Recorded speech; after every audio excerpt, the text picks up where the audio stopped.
Good morning, everyone. I know it's been a while since I did a video, and I still have to update you guys on my hospital admission. It was pretty rough, and I plan to do that in the next day or two. First off, I want to talk about Ehlers-Danlos Syndrome. May is EDS Awareness Month, and so I really want to let you guys know what it is, what people go through, things like that. Ehlers-Danlos is a connective tissue disorder, and the problem is in your collagen. Your collagen makes up pretty much everything in your body but your bones, and if the collagen is too loose. When the collagen is loose, you talk about problems with your organs, your joints, being sprained, strained, dislocated, or even partially dislocated, things like that. There are a whole bunch of different groups of EDS, and I believe they have reduced it now to 6 types. The most common is the hypermobility the most common I've seen is hypermobility. The most serious kind is the vascular type. The reason being is with the vascular type, your veins and your organs can rupture out of nowhere, and obviously that is extremely dangerous because it could lead to bleeding out and it could lead to death. Depending on the organ, it could cause instant problems. So if you believe you have EDS, you need to be checked out so that you can rule out the vascular type, or if you do have the vascular type, you can start getting the proper care. Some of the symptoms, it may seem pretty vague, but Ehlers-Danlos is an umbrella disease, meaning it's this huge disease that causes all these problems underneath it. So some of the common symptoms are pain, dislocation, subluxations, hypermobility, osteoarthritis, osteoporosis, tearing of the skin, stretchy skin, velvety soft skin, easy bruising, fatigue, irritable bowel syndrome, dysautonomia, flat feet, swan neck deformity, degenerative joint disease, gastric problems, problems with surgery, problems with wounds healing and scars being looking like they're paper thin, like cigarette paper kind of, so that they are not healing properly. TMJ, which is the disorder of the joint of your jaw. It's not fun for a lot of people. They hear clicking. The jaw just does not seem in place, and if it gets really bad, your jaw can actually get stuck at one point when you open your mouth. So that's not a fun one. Muscle spasms, like I said, healing problems, rupture of the organs or veins with the vascular, mitral valve prolapse, which is a heart problem, aneurysms, degenerative back problems, Chiari, which is a problem with the pressure in the back of your head, and it kind of goes out from there. Like I said, some of them are very vague. The gastrointestinal problems, it could be IBS, it could be gastritis, it could be your small intestines not functioning properly, or in the case like me, gastroparesis, your stomach's not functioning properly. Dysautonomia, which is the malfunction of your autonomic nervous system, and when your autonomic nervous system is not functioning properly, then you have heart problems such as a high heart rate, low blood pressure or high blood pressure, problems with sweating, heat tolerance, cold tolerance, your body, adjusting to temperature control, things like that. like I said, velvety soft skin. I went in for a problem with my hip, and the orthopedic surgeon, as she was examining me, noticed that my skin was extra soft, and so that's how we started talking about EDS prior to my diagnosis. Joint problems, I actually was on crutches for 3 weeks because I couldn't put any weight on my right hip. Nobody knows why, and we still to this day cannot figure out why, and that was back in October. You can also have, like I said, easy sprains. I've been spraining my ankles since I was in the 1st grade, sometimes just by walking. One time I sprained it while I was bowling. It's just very easy to injure yourself. Since I was diagnosed in November, I've probably had almost every finger on both hands dislocate at one point. I also have, my ankles are very loose when I go down the stairs. It feels like my ankles are about to give out. So that's a huge risk, because if they give out on me, if I do sprain it, or if it dislocates, then I'm going to fall down the stairs and get injured. So some of the, there's also a test that they can do called, the Baton Test, and there's a new one also called the Baton Test, which is pretty much almost the same thing. It's testing your hypermobility. They have you stand with your feet together on the floor, your feet shoulder width apart, and then they want you to bend down and try and touch the floor. A lot of people with hypermobility can do that. They also check to see your elbow, if that is hyperextended, or your knee if it's hyperextended. They have you bend your thumb down or your pinky back. With my recent dislocations, I really can't do that because it hurts. One of the big things, though, is that pain does compromise your hypermobility. If it's years of injury or, just a lot of pain, you may stop before you actually have to stop, or before you actually can stop, because of the pain. It gets too intense. So when I had seen the geneticist back in November, I was still having problems with my hip, so I couldn't put all my weight on that hip, or on that leg, for him to see if my knee hyperextends. And my left knee doesn't hyperextend anymore because of a surgery that I had years back. So, for every patient it's different. That doesn't always guarantee, if you don't pass it, it doesn't mean that you don't have Ehlers-Danlos Syndrome. It just means that your joints could be compromised by that point.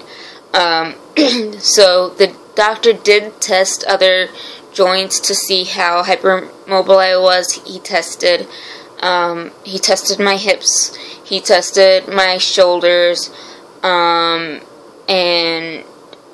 he was able to conclude that I did have Ehlers-Danlos Syndrome. Also, the history of gastroparesis and dysautonomia obviously helped get that diagnosis. Sorry, and so did the velvety soft skin, the problems healing after surgery, the atrophic scars that I have, the history of me injuring pretty much almost every joint in my body I've had issues with. Like I said, I had surgery on my left knee. I've had problems with my right knee for years now. We can't figure out what's going on with it. I've sprained my ankles multiple times throughout every year. I've had at least 6 or 7 sprains of my ankles. I've been in wrist braces for a month or two throughout numerous parts of high school, and since then. My shoulders are very loose, so you can actually hear my joints kind of rubbing together as I move them back. And my elbows. My left elbow, I show symptoms of cubital tunnel syndrome, but my EMG is completely normal. So I have a lot of problems with my elbow, and then just my back and neck pain, and just kind of all added together. Even though I don't have any family members that show symptoms of having a connective tissue disorder, and it is genetic, I still do have the issues. As of right now, due to my pain and due to the injuries that I've had to all my other joints, actually my shoulder is my most loose joints, other than my ankles that feel like they're ready to give out on me at any time.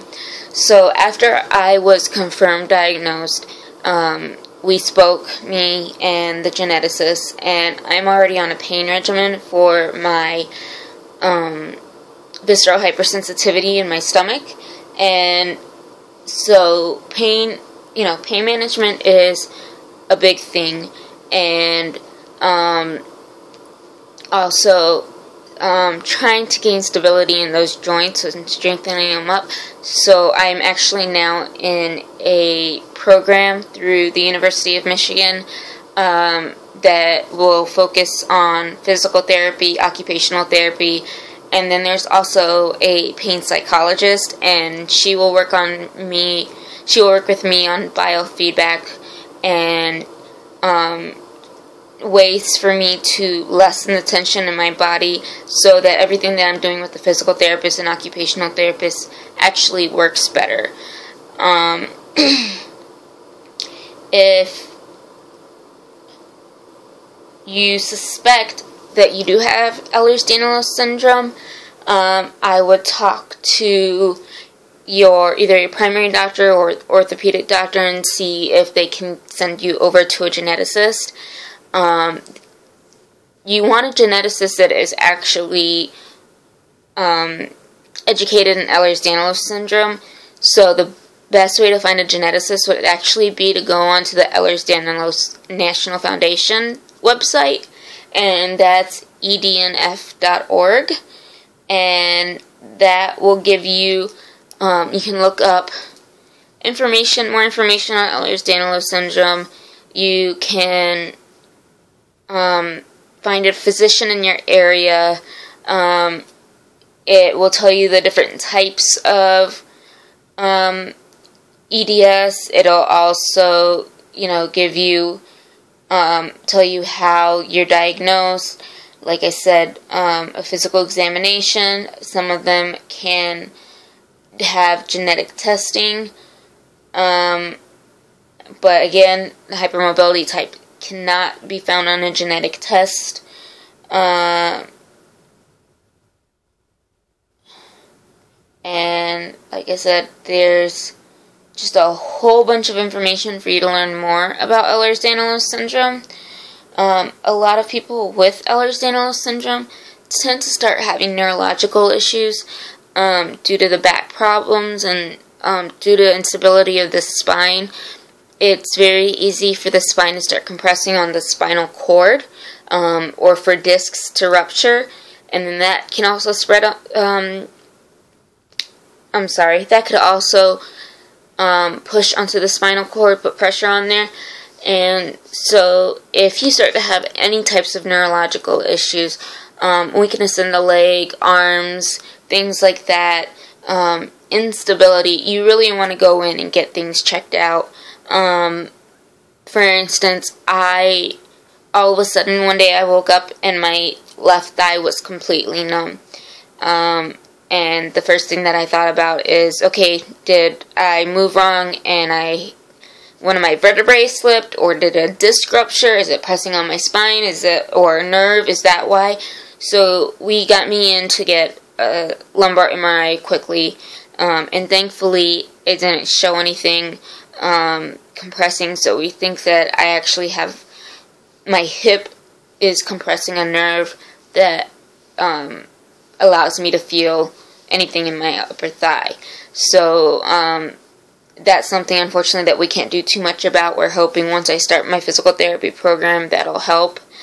Like I said, there's really not any medications for Ehlers-Danlos Syndrome, there's no cure. A lot of people with the hypermobility type, you will see them having multiple braces, 2 knee braces, ankle braces, elbows, shoulders, hips, hand. They make special like finger rings so that your joints are a little more stable and you don't dislocate your joints often, because you can be doing something so easy like trying to take that foil piece off of a medication bottle and your finger can dislocate. So it's a very complicated disease. There's a lot more information on it, and knock on wood, thankfully mine isn't as bad as some people. It can get worse, like I said, with your spine and neurological issues. And I actually think I'm going to see if I can find someone who has had more problems like that to maybe do a guest video and talk about their experience with the neurological problems.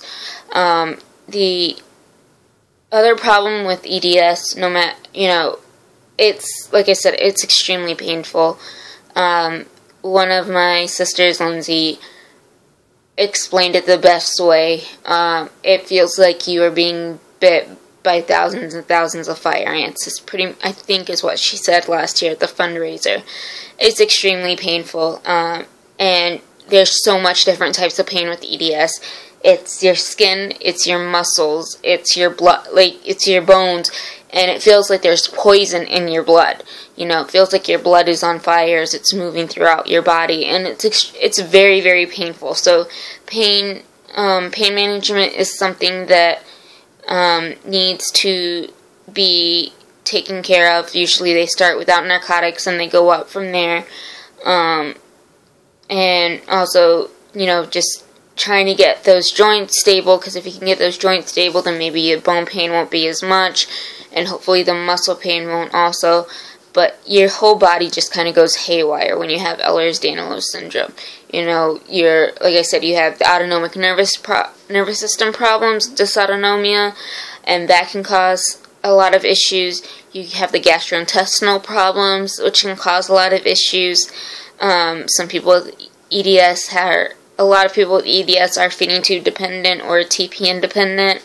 And, really, the pain is the worst thing, I think, because if you're dislocating, you can go into a wheelchair. You can get a wheelchair or a walker or some type of object to help you aid in walking. But when you're in such severe pain that Ehlers-Danlos Syndrome can cause, moving is just a huge issue. And so, hopefully throughout the years, if you guys can help me spread the word, spread awareness, and raise money, hopefully we can get a cure for Ehlers-Danlos Syndrome. I know it probably won't be in my lifetime, but I'm going to do what I can while I'm around to spread awareness, because it's needed. There's a lot of people who don't know that they have Ehlers-Danlos Syndrome. For instance, I didn't know until I met most of the girls that I talked to, most of my sisters, and they started explaining what Ehlers-Danlos Syndrome was, and it started just adding up one thing after another, looking back in my past and going, okay, well now this makes sense. It makes sense why, I sprained my ankle just by walking, or it makes sense why my hip is constantly hurting me. Now I'm on crutches and nobody can tell me why. It makes sense that, my shoulders are so loose that, I have issues with them, and my gastroparesis and dysautonomia. So the awareness is not just for a cure, it's also to help others get diagnosed. And, I really hope that everybody can take something out of this video. Like I said, the large joint problems, like that they search for on the Baton scale, it doesn't have to be 100%. I have other joint problems, like I said, with my shoulder, I can actually rotate my arm almost all the way back, and that's not normal. And so things like that, like I said, the pain can compromise your body. So if you feel strongly that this is something that you could have, get checked out and talk to a geneticist. You can find a geneticist on ednf.org, or contact me and I can help you as much as possible. Please feel free to ask any questions. I want to help everybody as much as possible understand this more.